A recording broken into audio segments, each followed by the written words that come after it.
Bueno, amigos de Famero, una vez más, les saluda Guillermo Hernández. Estamos aquí con un viejo amigo. Es diferente a un amigo viejo, ¿verdad? Pero tengo el gusto de presentarles a ustedes en esta conversación el doctor David Rodríguez, a quien conozco desde hace muchos años y me ha dado la oportunidad de tener este intercambio de ideas. Así que espero que la disfruten tanto como pienso disfrutarla yo. David, gracias por aceptar esta entrevista y podrías ubicarnos tanto a los que nos honran con su conexión de este día y hablarnos acerca de tus inicios, tu infancia, tus padres, tus hermanos, cómo ha sido tu crecimiento, en dónde naciste. Bueno, antes que nada, gracias por la oportunidad y un abrazo a las personas que vean este video. Sí, nací en El Salvador, barrio San Esteban, Pasaje Cañas, número 1017, hace 64 largos años. Así es que nos criamos ahí y tengo dos hermanos, uno mayor que ya está en la presencia del Señor y uno menor que vive aquí en Estados Unidos. Ok, perfecto, perfecto. ¿Cómo dirías que fue tu infancia? ¿Fue una infancia difícil, feliz? Bueno, decirte esto, mira, dicen que hay algunos que nacen con estrellas y otros nacemos estrellados. Yo nací estrellado para que tengas una ¿Y por idea. qué decís eso?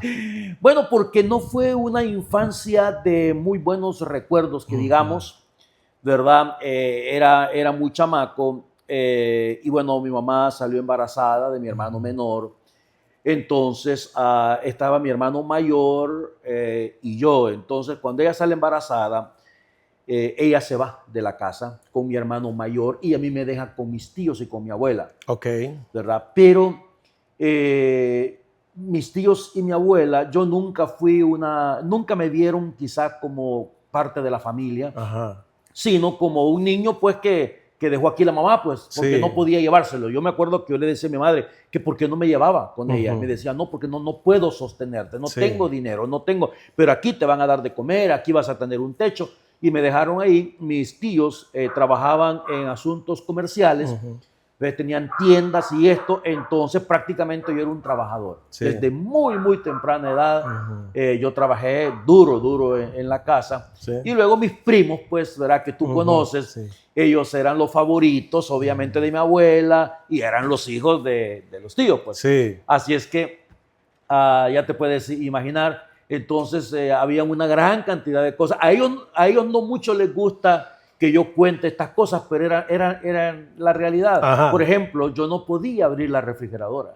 Tenía prohibido abrir refrigeradora. Que yo iba a tomar un poco de leche, eso era prohibido para mí, eso era solamente para los hijos. ¿Me entiendes? Había un teléfono, yo tenía prohibido tocar siquiera el teléfono. Y ese tipo de situaciones, ¿verdad? Yo me acuerdo que ellos salían todos los fines de semana, todos los domingos, iban al cine, iban a comer pizza, iban a esos lugares, pero a mí nunca me tomaron en cuenta, nunca me llevaron, porque yo era el muchachito pues que dejaron aquí en la casa y es el que se encarga de limpiar, el que se encarga de trabajar, el que se encarga de todo eso. Entonces, la verdad es de que no tengo, qué sé yo, recuerdos que yo te pueda decir, oh, mira, mi infancia fue maravillosa. Tú sabes, como niños, ahí en El Salvador se dan tendencias, ¿verdad? Hubo un tiempo de la bicicleta famosa, ¿verdad? Y mis tíos fueron y le compraron una bicicleta a mi primo y otra bicicleta a mi prima. Yo nada, pues. Porque para mí, pues, ¿por qué tenemos que comprarte a ti, verdad? Si estos son nuestros hijos. Y me acuerdo que yo como niño, entonces comencé a fastidiar y a fastidiar. Elsie, que tú conociste también, ella fue maravillosa. Entonces ella comenzó a decir, ustedes deberían de conseguirle a David una bicicleta también. Y entonces apareció mi tío. ¿Te acuerdas tú de aquellas bicicletas de los panaderos? Sí, claro. Que tenían una canasta enfrente. Sí. Entonces el tío me llevó una bicicleta de esas, ¿ves? Entonces, oye, y cuando yo la vi, dije, híjole, esto está feo. O sea, se van a burlar de mí. Me dicen, no, ¿sabes qué? Le vamos a quitar la canasta. Le quitó la canasta, se veía más fea todavía. Y me dijo el tío, la vamos a pintar y la pintamos de amarillo. Yo era la burla de todos los chamaquitos de mi edad, pues, ¿me entiendes? En el vecindario. ¿Verdad? Por supuesto, porque ellos sabían, o sea, ¿y esto qué? Pues, ¿verdad? Y ellos con las grandes bicicletas. Entonces, y ahí fui creciendo en ese ambiente. Ya, qué interesante. Y dentro de esa situación de infancia, adolescencia, ¿cuál habría sido el momento más crítico de esa época? La situación fue esta. Yo comencé a comparar, ¿verdad? A comparar situaciones. Llegaba la Navidad y yo veía a mi tío que abrazaba a sus hijos, que les mostraba cariño, los regalos, esto, etcétera. Y hay una situación que no te mencioné y es de que yo nunca conocí a mi padre. Ok. ¿Verdad? Yo no tengo ni una fotografía siquiera de él, no sé quién es, ni cómo lucía, y fue tan malo con mi mamá que mi madre prefirió no tener ni una foto de él, ni siquiera que nosotros supiéramos de él. Entonces yo nunca lo conocí. Y cuando yo... Perdona que te interrumpa, Sí. él era padre de tu hermano mayor y tuyo. Sí, de nosotros dos. No estoy seguro si a lo mejor Freddy llegó a conocerlo, pero lo dudo porque yo nunca lo vi, pues en mi santa vida. Sí, ni tu mamá te comentó de él. No, mi mamá no. Y luego mi mamá estaba tan molesta con mi padre, tan ardida, porque él era una persona mala por lo que ella cuenta, pues una persona que tomaba mucho licor y le afectaba tanto que él se portaba muy mal con ella, a tal grado que desde muy temprana edad, cuando yo le decía a mi mamá, mamá y mi papá ya se murió, ya se murió. Entonces yo crecí creyendo que mi padre se había muerto. Un día escucho a mi mamá tener una conversación con alguien y le dijo a esa persona, no, si ese viejo por ahí anda. Y yo dije, ¿qué pasa? Le digo, mamá, y no, sí, pero usted me dijo que se había muerto. Es que para mí ya se murió. Y para ustedes también. Ya tiene que haber muerto ese señor. Pero hasta ahí llegó la conversación. Sí. Luego ella se molestaba, se enojaba y luego después lloraba. Entonces, para evitar ese tipo de situaciones, ahora, hoy en día, yo he venido a conocer un montón de cosas de mi padre porque mis hijos le preguntan a mi mamá. Ya. Abuelita, cuéntenos de mi abuelo. Abuelita, díganos esto, díganos lo otro. ¿Y nunca hiciste un esfuerzo de buscarlo o de referenciarlo a través de otra? Lo que pasa es, bueno, papá, acuérdate, ya 1980. Sí, claro. ¿Verdad? No, decía yo época, preguntando a tu tío. Es que, te digo, yo crecí. No, es que mi tío no tiene nada que ver con mi padre. O sea, yo de mi padre no conozco a nadie, pero cero. Por lo mismo, porque yo crecí, y esta conversación que te cuento fue cuando yo tenía 18 años ya, ¿me entiendes? Entonces, y como si la presencia de mi padre o el nombre de mi padre o él como persona le causaba daño a mi mamá, claro, entonces yo quería respetar esa situación. Hace sentido. Esa es la cuestión. Y cuando eras niño o joven, ¿qué querías hacer cuando llegaras a grande? Trabajar en un banco. Te mencionaba eso hace unos días. Yo era un niño, yo quería trabajar en un banco y te dije la razón por qué. Quería trabajar en un banco porque tenía un tío que era gerente de un banco y él toda la vida andaba de traje, tenía un carro muy bonito y yo decía, ¿qué hay que hacer para tener un carro como este y para vestirse de esa manera? En el contexto de tu infancia, de cómo creciste y te desarrollaste, hace más sentido ahora el hecho de que tuvieras un referente de un tío, claro, vamos a decir, exitoso, ¿no? Por supuesto. Y que vestía y lucía un carro.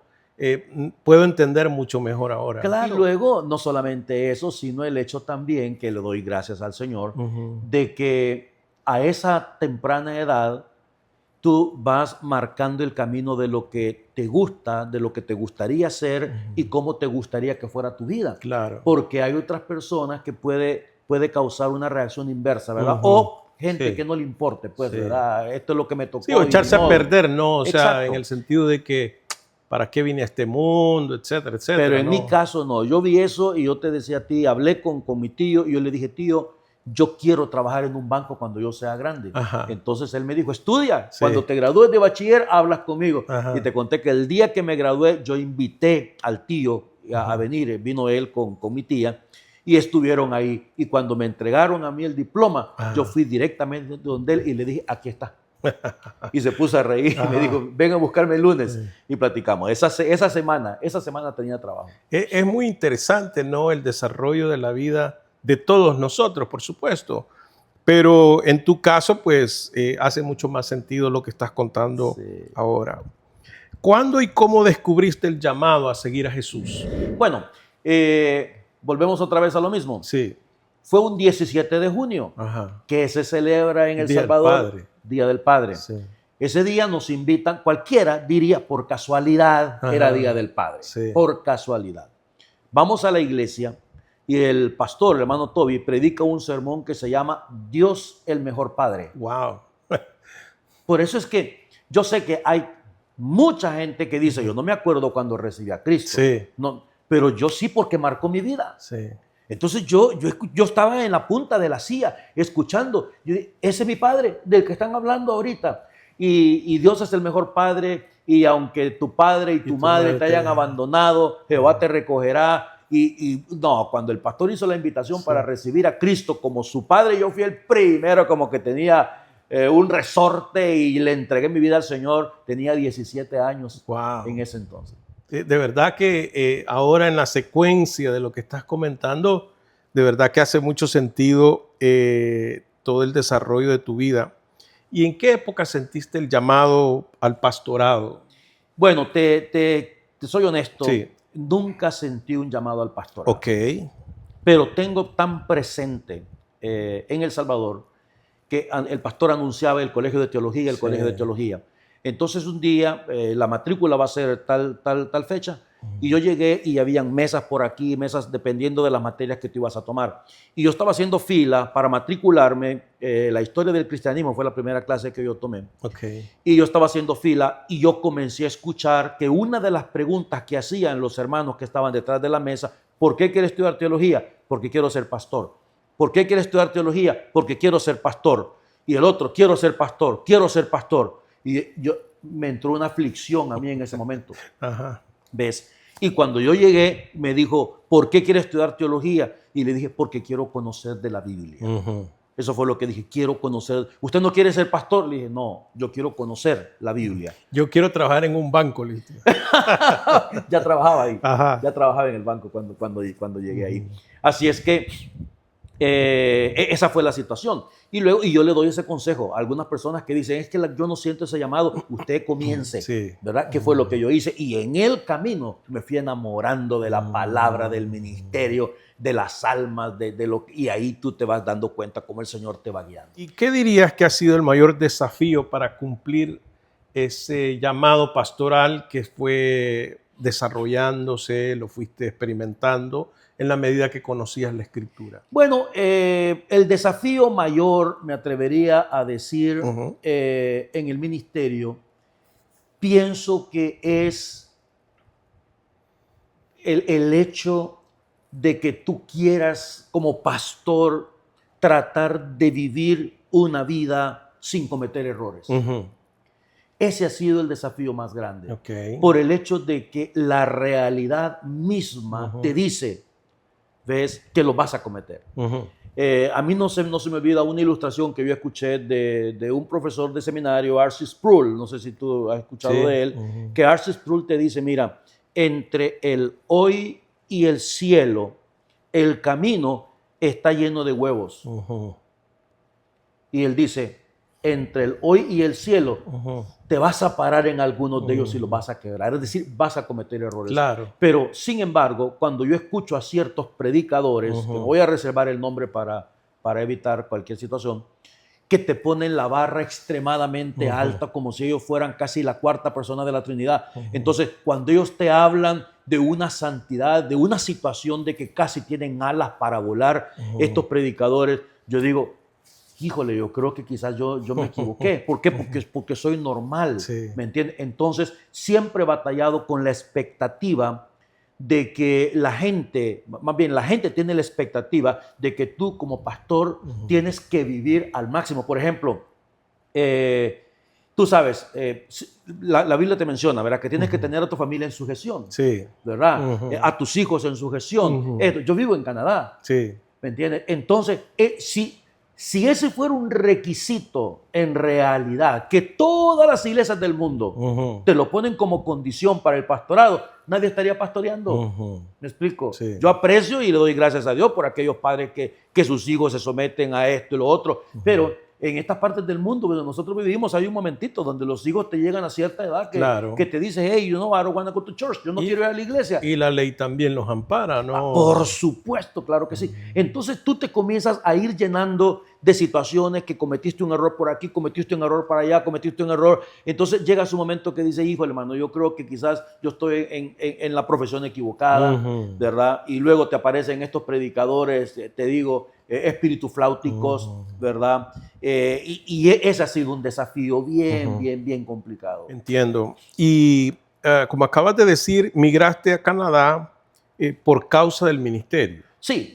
¿Y nos puedes contar algo de esa experiencia? ¿Cómo el ministerio fue el puente o el trampolín para llegar a Canadá? Bueno, una familia que vivía en Tulsa, Oklahoma, no fueron aceptados aquí en Estados Unidos, pidieron ellos refugio en Canadá, le dieron refugio. Yo había predicado en la iglesia de esta familia. Ellos llegan a Canadá, se congregan en una iglesia que se llama Gladstone Baptist Church. Se llamaba, ya no existe la iglesia, por cierto. Ellos se congregaban ahí. Y ellos comenzaron a buscar a otras personas que hablaban español para que vinieran. Algunos de ellos eran nuevos inmigrantes, era 1988, la gente estaba llegando por cantidades navegables, 86 en ese entonces. Entonces, esta gente dijeron, mire, ¿y no será que nos pueden dar la predicación en español? Porque nosotros no le entendemos al pastor. Sí. Entonces, esta familia hablaron con el pastor Joder, era el nombre, también está ya con el Señor. Le dijeron, pastor, ¿qué posibilidades hay de que podamos tener un pastor de habla hispana? Y él dijo, yo no conozco a ningún pastor que hable español. Y esta familia le dijo, nosotros sí, porque habíamos estado con ellos hace unos meses. Ahí fue donde ellos me contactaron, pero en aquel entonces, allá en el Taber, pues tanto trabajo en El Salvador, 24/7, ¿verdad? Trabajaba las 24 horas, los 7 días de la semana. Entonces yo estaba tan metido en el ministerio que lo menos que estaba haciendo es pensar en ir a otra parte del mundo. El siguiente año vuelven a insistir, pero ya nosotros estábamos en un nuevo edificio en El Salvador, donde ya no predicaba tanto, pues, ¿verdad? Para los que no son salvadoreños y que por lo general conectan con estas entrevistas, ¿podrías ubicarles la dimensión de tu trabajo en el Tabernáculo Bíblico Bautista Amigos de Israel en San Salvador de aquella época? Sí. 17 años conozco al Señor. Un año más tarde yo ya estaba trabajando en el tabernáculo como copastor del tabernáculo y pastor de jóvenes, que ahí fue donde estuvimos trabajando juntos. Sí. Y bueno, estuve 9 años ocupando esa posición. Teníamos 2 templos, uno enfrente del otro, y predicábamos 5 cultos cada domingo, además del miércoles y el jueves. Y bueno, eso era una situación de locura. ¿Cuál era la asistencia promedio dominical? En aquel entonces estamos hablando de unas 1,500 personas, 700 personas por un lado, más otras 500 del otro, más los niños en la escuela bíblica, unas 1,500 por servicio. ¿Y cuando se llegó al nuevo edificio? Cuando se llegó al nuevo edificio, la asistencia andaba quizás por unas 3,000 personas, ¿verdad? Ahora son 7,000 por culto, por supuesto, pero en aquel entonces, en el año 87, 88, eran unas 3,000 personas, así es que habían 2 servicios nada más, el servicio de la mañana y el servicio de la tarde. Y entonces, ya ha avanzado ese desarrollo del Tabernáculo Bíblico Bautista Amigos de Israel en San Salvador, vamos a decir una iglesia, una congregación renombrada con un pastor popular, y tú al lado de él, ¿qué te motivó a ir a Vancouver, entiendo, no? Sí. A plantar prácticamente una iglesia hispana. Bueno, lo que sucedió fue esto, que de predicar 5 veces el día domingo, llegamos al nuevo edificio, entonces yo ya no predicaba, porque solo eran 2 cultos, y el 2 predicaba el hermano Toby, el pastor de la iglesia, pastor general. Entonces yo estaba dirigiendo los himnos nada más. Y luego reflexionando, por supuesto, en todas las cosas, yo dije, lo que yo estoy haciendo aquí lo puede hacer cualquier persona. Dirigir los himnos los hace cualquier persona. Recibo la carta que viene de Canadá y comencé a ver cómo Dios estaba moviendo de esa manera. Entonces yo dije, bueno, en aquel entonces, porque mira, la otra cosa también importante que vale la pena mencionar es lo siguiente. 18 años me muevo a vivir en el templo. Yo viví en el templo por esos 9 años. Y el hermano Toby, el pastor general, vino a ser una figura paternal para mí. ¿Ok?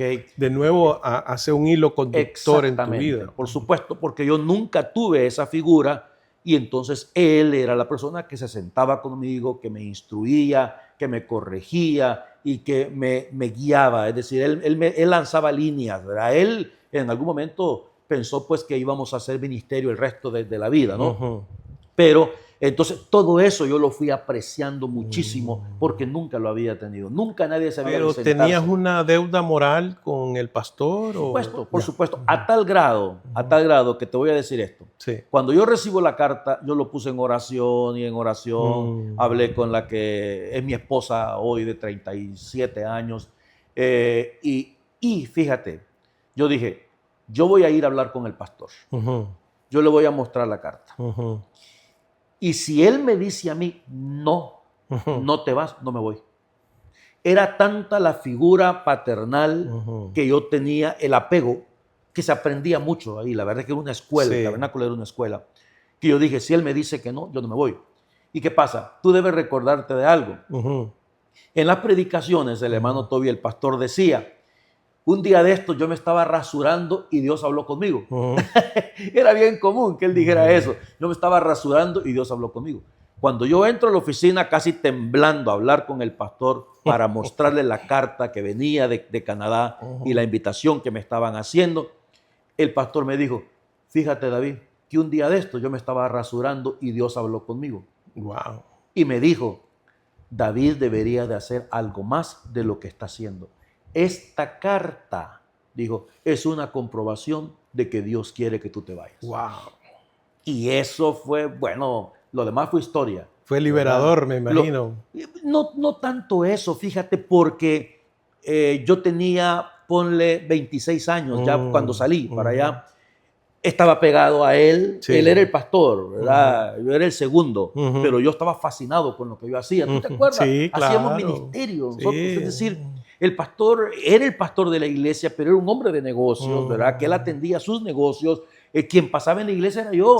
Entonces yo tenía trabajo todo el tiempo y yo estaba contento con lo que estaba haciendo. Y ahora se presenta una situación que cuando yo vi Vancouver me fui al mapa para ver dónde estaba, porque ni idea siquiera. Entonces esa incertidumbre también, porque papá, 26 años, ¿será que es una buena decisión la que estoy tomando? Y eso me da pauta a la pregunta que tengo. En tu experiencia como migrante, vaya, en el contexto de que tuviste la oportunidad por ser pastor, pero ¿cómo ha sido la experiencia? Hablando sobre la incertidumbre, dónde queda, cómo es el asunto. Bueno, fue terrible porque las cosas cambiaron. Sabes, cambian los gobiernos, cambian una serie de políticas, ¿verdad? Y en ese entonces había un cambio de gobierno, cambiaron las políticas migratorias, de tal manera que todo lo que la iglesia me dijo a mí que sería tan fácil de resolver no fue así. A tal grado que cuando llegamos a Canadá con mi esposa Miriam, ella iba embarazada 5 meses, mi primer hijo, bueno, mis 3 hijos nacieron ahí, nace David.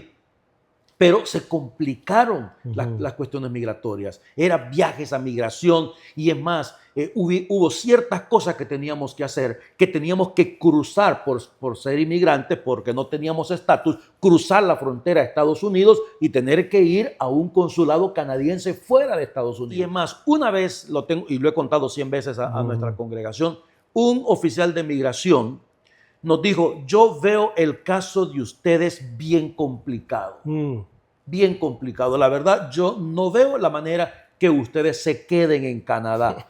Pero me dijo, tienen una ventaja. Sí. Y le digo, ¿cuál? Que cuando tu hijo crezca, los puede pedir. Y David tenía un añito de vida. Buena esperanza.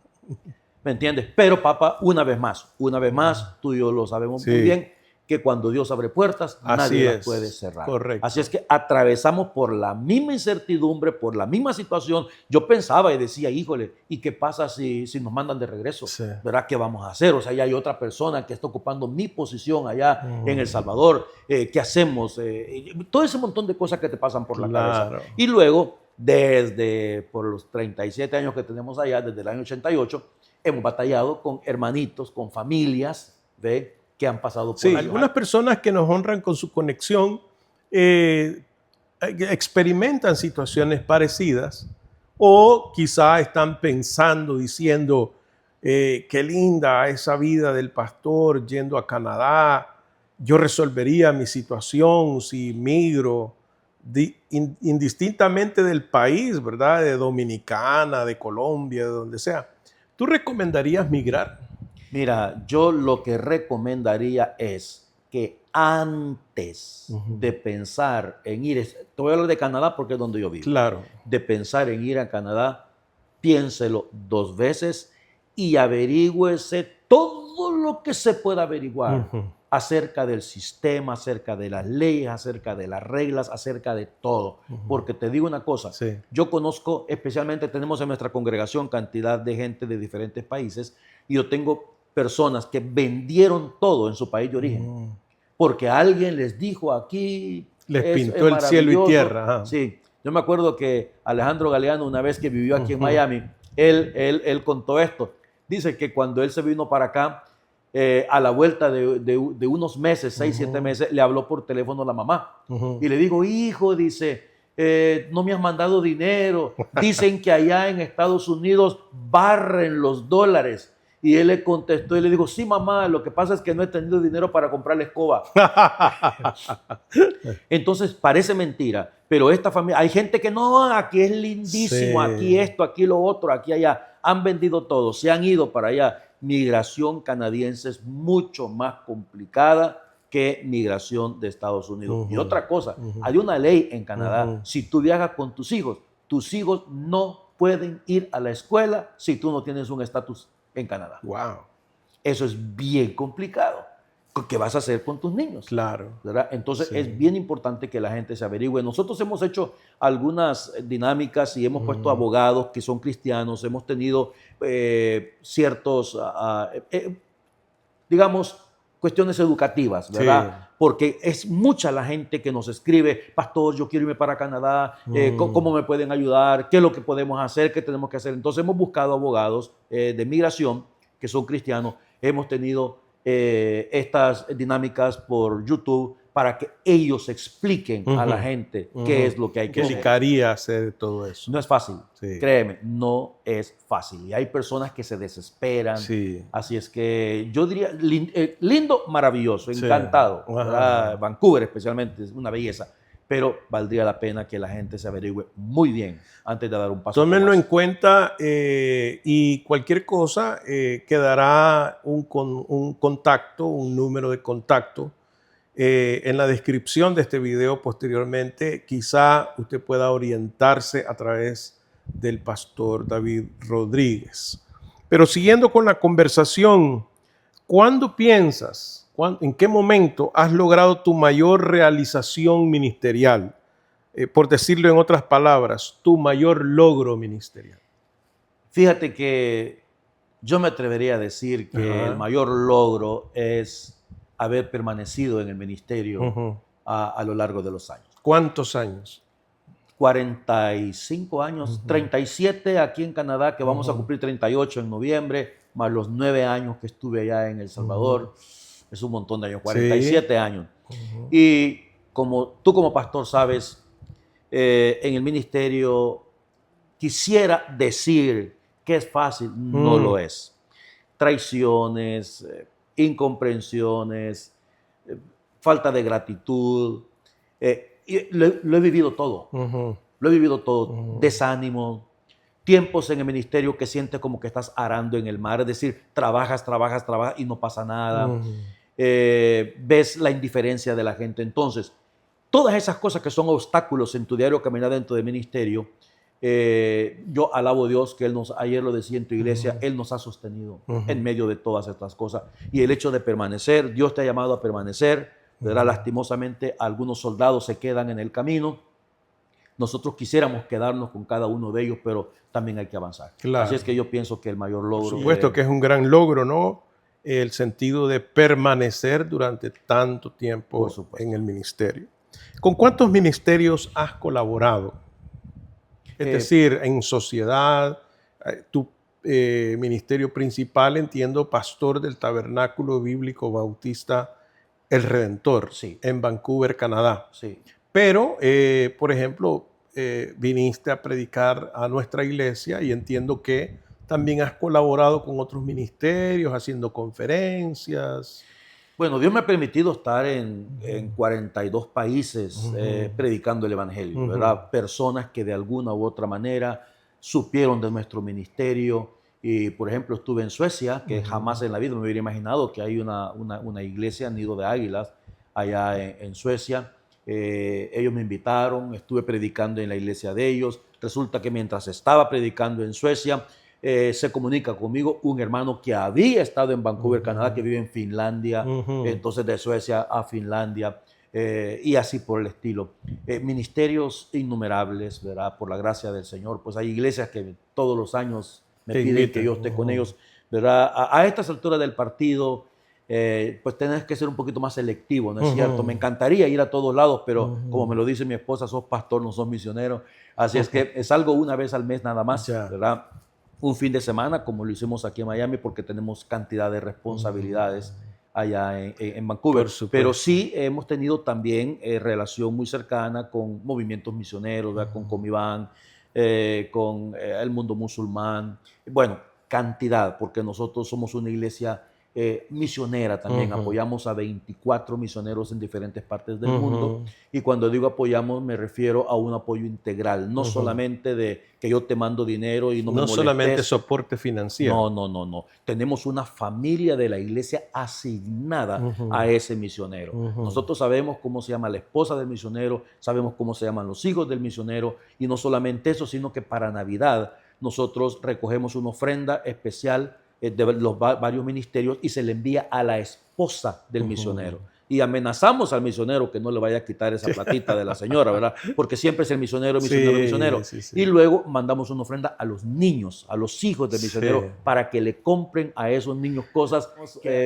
La idea es apoyar misioneros en lugares donde hay verdadera necesidad del evangelio. ¿Ves? Fíjate que yo tuve la oportunidad de estar en Marruecos una vez y en Rabat. Yo iba caminando por la calle. Tú no puedes predicar el evangelio, al menos que la gente te haga una pregunta, tú contestas. Y yo andaba con el misionero y claro, la muchacha, una jovencita, quizás como de 16 años, me vio diferente del resto de la gente y me dijo, ¿y usted qué hace aquí? Y yo le contesté, le digo, soy pastor evangélico. Me dice, ¿usted es pastor qué? Evangélico. ¿Qué es eso? Y le comienzo a hablar. Le digo, yo predico a Jesucristo. Me dice, ¿a quién? A Jesucristo. ¿Y eso qué es? Una joven de 16 años. No sabía quién era Jesucristo. Claro.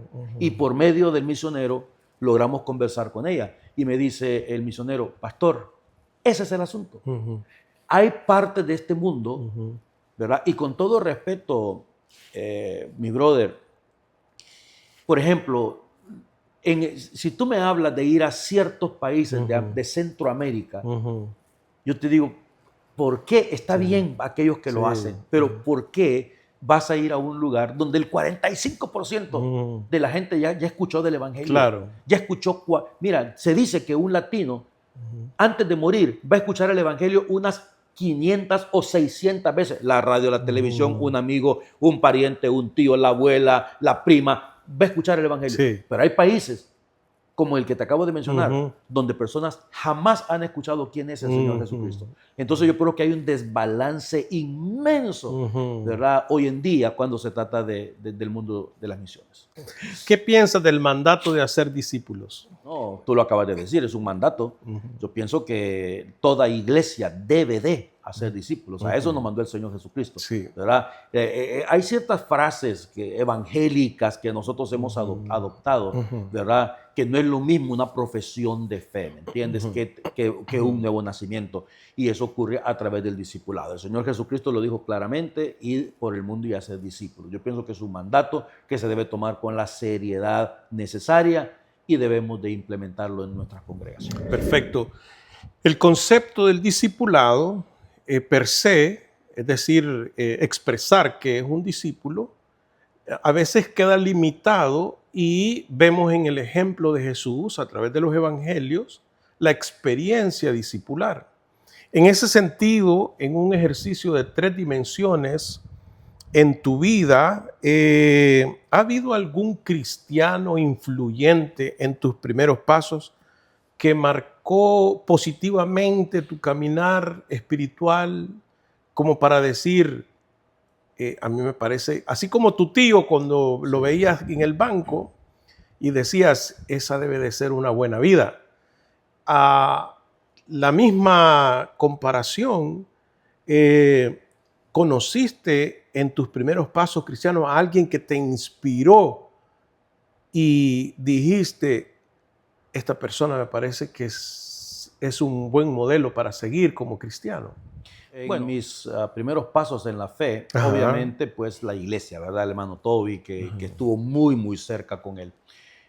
Pero te quiero mencionar que hubo un ministerio que influenció mucho mi vida, y es la Cruzada Estudiantil y Profesional para Cristo. Ok, Yo conocí a un hermano un día que él era de la Cruzada Estudiantil. Nos hicimos amigos.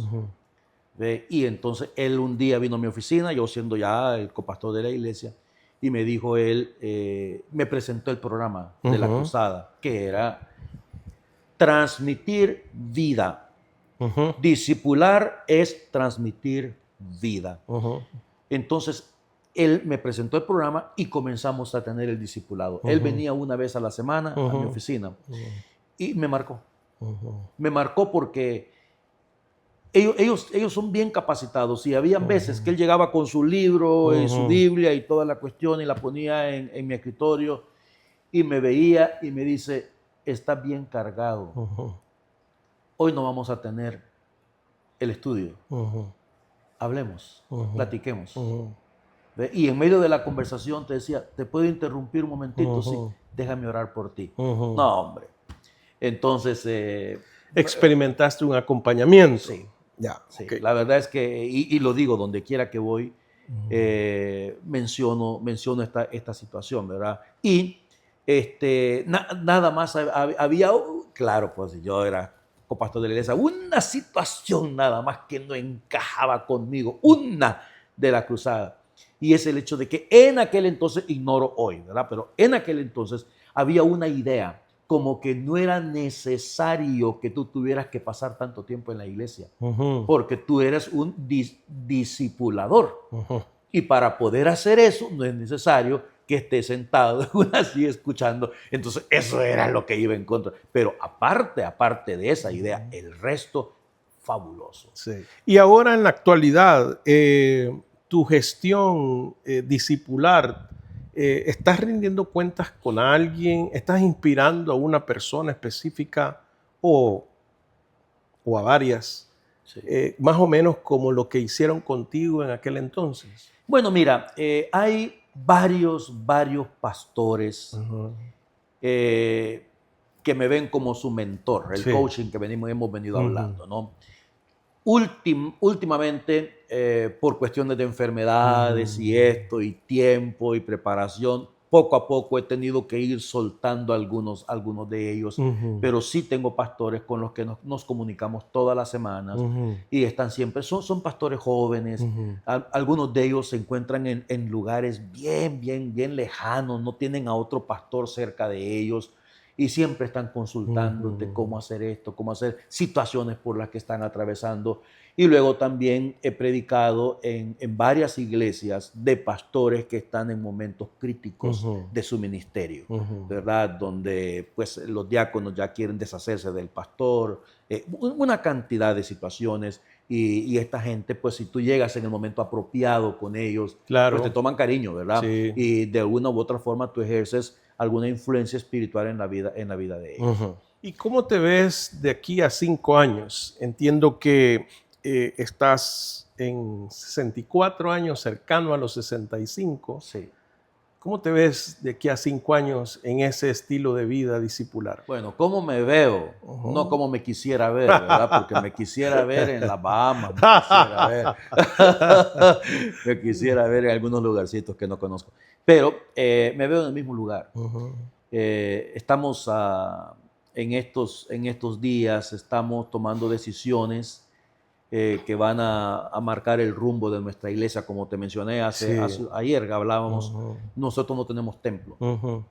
Entonces estamos en este instante tomando decisiones de hacer préstamos, de esto, de lo otro, de delinear el futuro de la iglesia, pero la mesa directiva y el liderazgo pues me han pedido, de verdad, que por favor, que ellos se animan a dar este paso de fe y de compromiso grande, pero si yo me comprometo a estar allí en los próximos años. Entiendo. Así es que... es una ruta ya trazada prácticamente. La verdad es que sí. Sí. La verdad es que sí. De hecho, si Dios lo permite, llego esta noche a casa. Mañana hay una reunión ya en la noche con el liderazgo de nuestra iglesia, donde se va a tomar esta decisión que es tan, tan importante. Y claro, es lo que el Señor quiera, ¿verdad? Lo que Dios diga. Pero sí, es una decisión bastante, bastante fuerte. Compromiso bien elevado. Pero ahí estamos. Ahí me veo en el mismo lugar. Bueno, perfecto. He dejado esto por último, no porque no sea importante, pero ¿nos podrías contar algo de tu núcleo familiar? Sí, mi esposa, nos conocimos en El Salvador, en la iglesia, por supuesto. Nos casamos en el mes de abril del año 88. Fíjate, nos casamos en el mes de abril. En octubre salimos y llegamos el 7 de noviembre a Vancouver. Tenemos 37 años de casados. Tengo 3 hijos, el mayor de ellos tiene 37, tengo una hija de 35 y el más pequeño de 27, 28. Los 3 son solteros, viven conmigo en casa. Y bueno, esa es, mi madre vive en El Salvador, ¿verdad? Está en un asilo de ancianos, está muy bien ella, gracias a Dios, un lugar muy, muy bonito, lleno de árboles, de flores y bueno. Muy bien cuidada. Bien cuidada, sí, mi madre. Tengo un hermano menor que tú conoces también, él vive aquí en Estados Unidos, y luego mi hermano mayor que pasó a la presencia del Señor. Y terminando ya, ¿qué te gustaría que dijera la gente después de tu partida con el Señor? Me encantaría que se dijera que amé y serví a Dios fervientemente. Con eso es más que suficiente. Sí. Amé a Dios, serví a Dios en medio de todas las circunstancias por las que se atraviesa en este caminar que tenemos en esta vida. Claro. ¿Y hay algún mensaje final que quisieras compartir con los que nos honran con su atención? Bueno, primeramente agradecerles por haber permanecido a lo largo del video, llegar hasta este momento, y animarles a seguir adelante, a seguir adelante. La vida cristiana es un camino de obstáculos, pero Dios está con nosotros. Así es que no sé por qué situación estará atravesando usted en este momento, pero si las cosas se ponen complicadas, créame, en el nombre del Señor salimos adelante. Amén. Salimos adelante y un día echamos un vistazo atrás como lo hacemos nosotros ahora después de tantos años sirviendo y nos hemos dado cuenta que en cada paso que dimos, la presencia de Dios, del Espíritu Santo del Señor estuvo con nosotros. Así es que sigamos caminando y como decía ayer en tu iglesia, ¿verdad? No tire la toalla, mejor séquese el sudor, pero siga caminando para la gloria de Dios. Hemos llegado hasta acá. David, agradezco tu tiempo, tu atención y también creo que los que nos escuchan agradecerán este tiempo de reflexión. Será entonces hasta una próxima vez. Que el Señor les continúe bendiciendo.